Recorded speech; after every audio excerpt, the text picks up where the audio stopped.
കോഴിക്കോട് ജില്ലയിൽ മഴക്കാലപൂർവ്വ ശുചീകരണ പ്രവർത്തനങ്ങൾ മന്ദഗതിയിലായതായി പരാതി. മഴ പെയ്തതോടെ കൊതുകുകൾ മുട്ടയിട്ട് പെരുകുന്ന തരത്തിൽ മലിനജലം നഗരത്തിന്റെ വിവിധ ഭാഗങ്ങളിൽ കെട്ടിക്കിടക്കുന്നതും ആശങ്കയ്ക്ക് ഇടയാക്കിയിട്ടുണ്ട്. വിഷയത്തിൽ കോർപ്പറേഷൻ അടിയന്തരമായി ഇടപെടണമെന്നാണ് ഉയരുന്ന ആവശ്യം.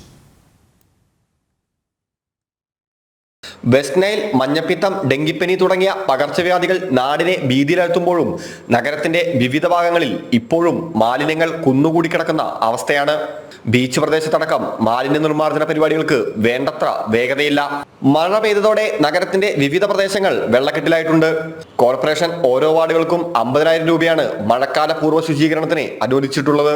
എന്നാൽ ചില വാർഡുകളിൽ ഈ തുക മതിയാവുന്നില്ലെന്നും പരാതിയുണ്ട്.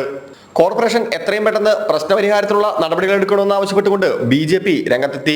എല്ലാ വീടുകളിൽ നിന്നും ഹരിത കർമ്മസേന യൂസർ ഫീ വാങ്ങിക്കൊണ്ട് മാലിന്യം ശേഖരിക്കുന്നു. ആ മാലിന്യങ്ങൾ ഇന്ന് റോഡിൽ ഡംപ് കെട്ടി കിടക്കുന്ന സ്ഥിതിയാണ്.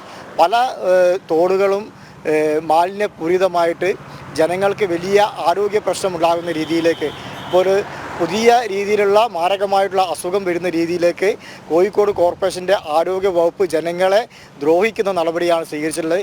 എത്രയും പെട്ടെന്ന് മഴക്കാല ശുചീകരണ പ്രവർത്തനം ആരംഭിച്ചിട്ടില്ലെങ്കിൽ ശക്തമായിട്ടുള്ള ജനകീയ പ്രക്ഷോഭത്തിന് ഭാരതീയ ജനതാ പാർട്ടി നേതൃത്വം നൽകും. മഴക്കാലത്തിന് മുമ്പ് ശുചീകരണ പ്രവർത്തികൾ പൂർത്തിയായില്ലെങ്കിൽ സ്ഥിതി കൂടുതൽ സങ്കീർണമാവാനാണ് സാധ്യത. ജനം, കോഴിക്കോട്.